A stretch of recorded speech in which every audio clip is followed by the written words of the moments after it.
This is now the fifth and final round. It's Sunday afternoon, and here we are yet again in Bournemouth for the Seleucids in action, this time against an absolutely textbook early Imperial Roman army. This is the apogee of Romanness, really. It's those square shields, it's the lorica segmenta armor, it's the proper hats, all the rest of it. It's all about legionaries, which in ADLG terms, I think the official term is full fat, or if you're French, vous êtes un gourmand, for choosing legionaries with armor, impact, elite, everything going for them, rear support. They are just, all of the points are stacked up in the legionaries. The auxilia are also pretty damn good as well, but what that does mean is you don't get very many of them. And as we can see here in the way this battle is set up, the Romans have picked a classic way to defend, to maximize the value that they're going to get out of those legions. This is a wooded area, I suspect. That means it's going to be virtually impossible for my army to get through there and outflank them. So it's just lining up legions, some of them behind stakes, into this corner and trying to get anybody's army, I guess, who's facing them, to only be able to use part of their troops against this very narrow frontage. So pound for pound, the legionaries and the auxilia are pretty much better than most things that are going to hit them, as you can see, because there's less of them and there's more of these guys. So these guys have to be kind of cheaper in points, which means they're not quite so good. There is some other terrain over here, bit of brush maybe, hill behind me, but it's not really going to matter. This is going to be about how much of this army can be squeezed into this gap and slam into these people full on. One of the other challenges you do get in ADLG is that it's not possible to deploy normal combat battle troops in the outside 4 base widths of the table. So the Romans have ended up sort of running out of space. They don't really have many skirmishers here. There's a couple of light horse, and they're going to have to find something, possibly these auxilia to come around and fill it, or their cavalry to come and fill it. Otherwise, this looks like the weekend, the opportunity to crunch into the army. They've also got, if you can see in there, bolt shooters sat behind the legions shooting. So just like that Indian army in the first game, there's potential to do damage before my guys go in, and the fortifications are pretty good as well. But equally, I do have some pretty solid troops. 4 pikemen, the Galatians can do great damage. The imitation legionaries are a poor imitation, really, of these ones, because I'm not armored, I'm not elite, I don't have rear support. The cataphracts are pretty dangerous if they can get into there as well. Elephant's always a good wild card, but we'll see. Let's see how it all pans out, and let's see how the game develops. And here is that Roman army list. So, as we said, we've got impact, support, armor, auxilia. The only thing they're missing is elite.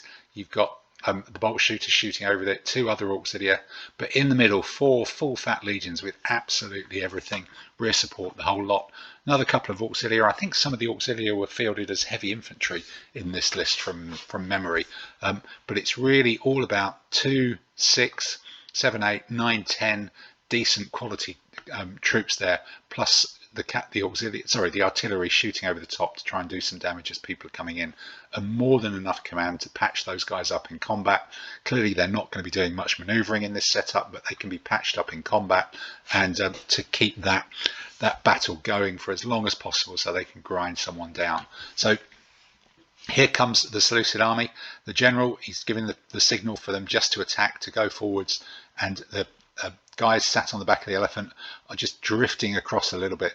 They're going to be hitting this end of the line. The Thracians may be trying to mess about in the woods over here, and really my whole line is going to drift a little bit and try and push these light horse back, put pressure on this end of it as well, but it is just going to have to charge in as quickly as possible, take as few bolt shooter hits as possible, and just see what happens when they get into combat against this defensively arrayed Roman army here. So look, what's happened here. The Romans have realized that because my cavalry are on this side of the table, my cataphracts, the fortifications are not going to do them any good. They do also need to spread out and try and narrow this gap on the end of the table. So they've moved forwards and drifted across a little bit to try and close off this space. So the battle is going to be fought here. It's still going to be difficult for me to get all these troops in, but it does potentially create a little bit of an overlap here for for my troops to go in on the end of the line as well. They're not quite as well anchored as they were, but perhaps we'll see what was in that terrain. Maybe the Thracians could have just gone in there anyway. So here it's just all very much coming forward as Barker intended. There's that forest of pikes all the way down there. Isn't that fantastic? And the elephant guys, this slightly anachronistic, slightly older school army against these proper, the wall of proper Roman shields. There's probably a little tortoise going on in there as well. The bolt shooters at the back ready to shoot over. There's some cavalry here to come and protect this flank if need be. Some more cavalry have moved up on that side. The line of skirmishers in front, they look very similar to my guys, possibly. Maybe they are some Victrix traps, but it's just all being ready for a dice fest, an absolute fest. And ta-da, here we go. There are actually some proper auxilia hiding in that wood. They've jumped out. The slingers have jumped out as well. That's going to stop my elephant getting into the end of this flank, I suspect. Couple of North African type horsemen coming out to harass my spearmen as well, so there's no easy route through there. That should block off that piece of terrain and mean that the battle is going to be decided right here in the middle where it all clashes together. Here you can see the Romans have sort of run out of space. They've got some cavalry who my pikemen have driven away.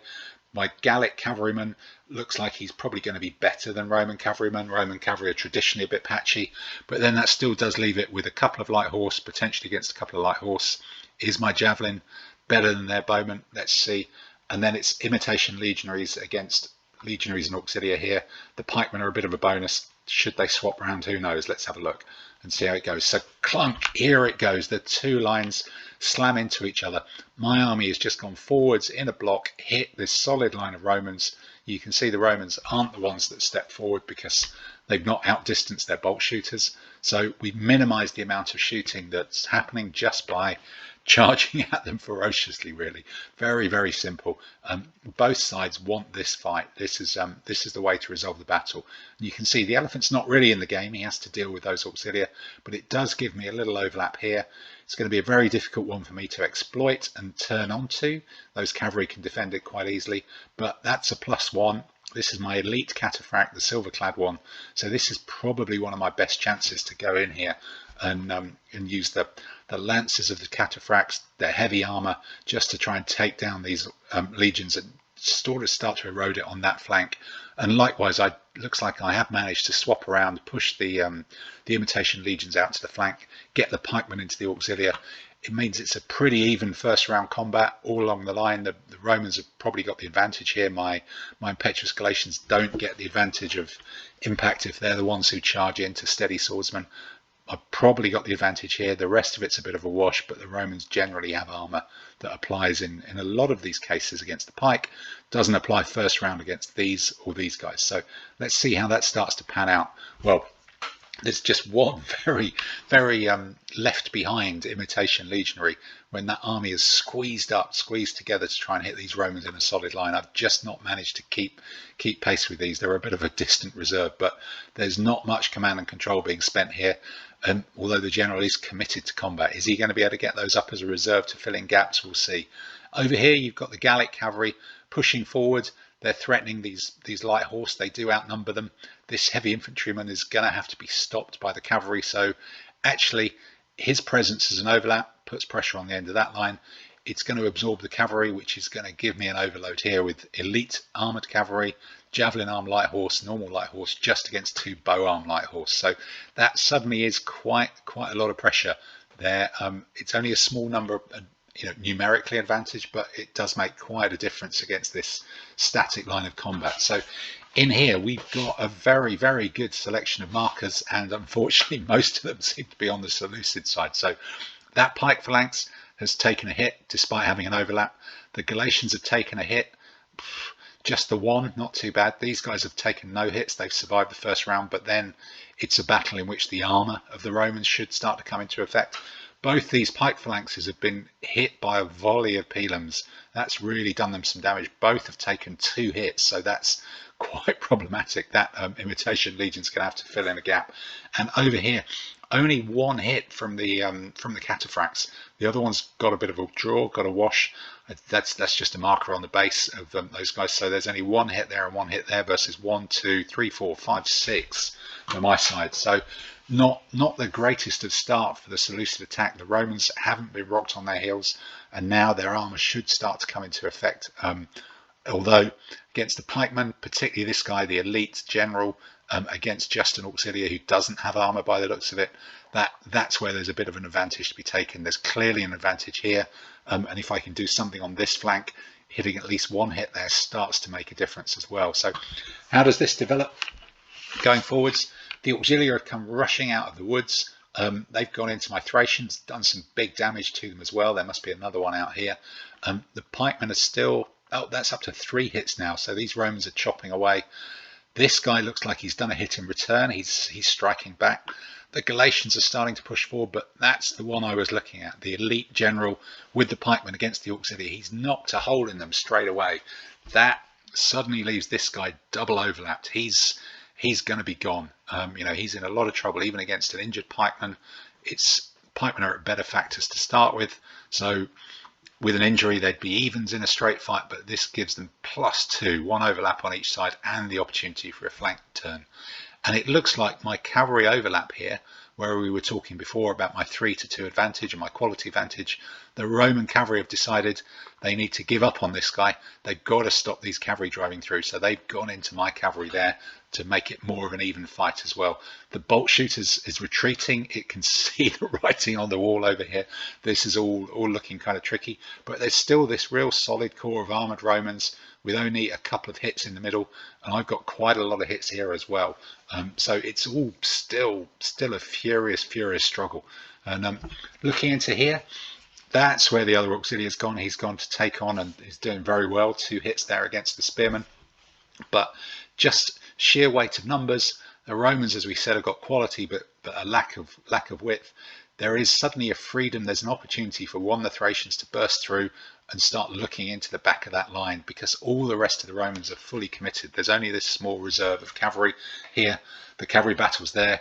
You can see, is there any more hits taken? No, this looks like a shot pretty soon after, but this is now suddenly potentially roaming in the back area, although in difficult terrain, the Roman skirmishers can come and occupy or force the Thracians to react to them. They wouldn't be able to do that in the open, that they could just ignore them, but in rough terrain, you have to deal with those skirmishers. So over on this side, slightly unsurprising, I guess, the elite cavalry with the javelin cavalry have actually blown away, by the looks of it, both of those auxiliary now and the Roman cavalrymen. So suddenly I've got this really chunky cavalry force that is pretty much unopposed on the flank of the Roman army. They're behind the fortifications. They can have a go at the baggage. They can come and join in the combat. I think over here, that looks like those imitation legionaries that were here have now turned in. They're probably who killed off that second set of auxilia, and they're now chomping down the line. So this end of the Roman army has pretty much collapsed and been removed from play, which gives me a lot of spare troops here to do something about it. And look, there they are. That's the imitation legionaries doing their Pac-Man. They've taken out the one that was in front of the general with his purple cloak there. This phalanx has just suddenly got no opponents, and suddenly this block of really good legionaries in the middle, they've been held to a draw by the Galatians and the other pikemen, but now there's nothing here to oppose these guys just chomping up and Pac-Manning down the line. The Roman army's lack of width, lack of ability to protect its right flank is starting to look bad. So here, one of the phalanxes has gone. The Romans have just chopped through it. The other one is still on 2 hits. But these cataphracts, no hits there, nothing there. So what can they do? They need to stay as an overlap here. They need to support their friends. They can push forward. I've got nothing to fill in the reserve. The line is starting to thin out. It's getting a little bit gap-toothed, which is the ADLG metaphor for thinning out, really. Over on the open flank, you can see that where the Romans have actually suddenly got an advantage, these extra light horses starting to come around. My spearmen are just about hanging on against the auxilia, but and again, the Thracians, they've now got bogged down. That big plan has failed. Just a couple of skirmishers have moved out and pinned them, and the elephant is having to stay there to support the rather injured Thracians against these good quality auxilia. But there's a potential for Roman cavalry, light horse now to come around and start harassing the rear of my army, start folding it up on this end. So it's all still swirling combat in the middle, but here is where there's no swirling combat at all. This guy is still poised, ready to charge in the flank. It must be my turn soon. You can see the it looks like they've evaded off table to avoid getting killed. These guys must be the dead. And now this little formation, it's looking at the baggage, it's looking at artillery, it's looking at some light infantry to kind of pick off and take away some of these really cheap and vulnerable support troops, because it's still a struggle against these great quality legions in the middle. So looking at this, yes, the Gallic cavalry, the generals just told them charge into that bolt shooter. You should run it down. He hasn't. He's taken a hit. The bolt shooter's done him some damage. The other light cavalry are taking on light infantry who've stood to receive them. They don't want to go off table. They don't want to get caught. But they're probably going to be in trouble soon. And here you can see the Argiaspid has finally made that attack, helping support the Galatians fighting furiously against these guys who are now looking rather outnumbered. And the pikemen really struggle to turn around. They're going to struggle to wheel and do anything meaningful. So they're just ploughing forward. Potentially they can help in this combat. Potentially it's just swinging towards this thing, getting themselves out of combat, make it a bit easier for themselves, give them possibly a chance to rally this guy as well. And this combat is still going on. This is just very, very tough. But this guy here, he's potentially the decisive thing to attack the front of this Roman army now that its flank has just entirely caved in. Over on the other side, my spearmen have gone, but I've just got to hold these guys back, stop this auxilia coming in and doing something. I've decided to attack it with the light horse. I've decided to attack there because I can see that the Roman army is starting to drift ever closer to the break point, with things starting to go wrong. So if I can pick up the odd hit here and there, that will really help, because it's going to be very, very tough to wipe these guys out, but anything else I can get elsewhere is a bonus. The cavalry are still there threatening to protect the flank. The Roman cavalry have still not managed to do anything. So over here, this fight is still going on. Light infantry up a hill are beating off my cavalry. The artillery is still beating off my guys there. That looks like they've rolled a 6. That could be very, very bad news for the supposedly elite Gallic cavalry. But you can see hit markers starting to spread like hit markers behind this line of really, really good quality legionaries, as the press, as the sort of squash between the two sides just really keeps pressing them into a denser and denser mass. And is this cavalry going to survive this? Well, if he does, that opens up the chance for the pikemen to take on the bolt shooter, which is a weird old combat. So what's happening over here? Yeah, there's just a frantic defense. Light infantry again doing well against light horse here, but they're just poised, ready to come sweeping into the flank of my army. The Thracian has really overextended himself. The cataphracts on 2 hits against these Romans looks like a 2 there as well. But is that a gap? Is that a hole? Is there, as Romans have gone down there? Let's see if we can see that. I think they must have done, because this is the final shot. The Romans, there's a loss there. The centre is collapsing. There's a few hits been done. The rest of the army has started to roll up and trying to take down the artillery, and the Romans have just fallen to their break point. They've been tough. They've been really solid, but they're just a bit too narrow in the final thing, and just an inability to defend their right flank. And that's really, really where the game has been won, punching into that right flank and then starting to roll up the Roman centre for an astonishing 5th victory out of 5 for the Seleucid army in Bournemouth Beachhead.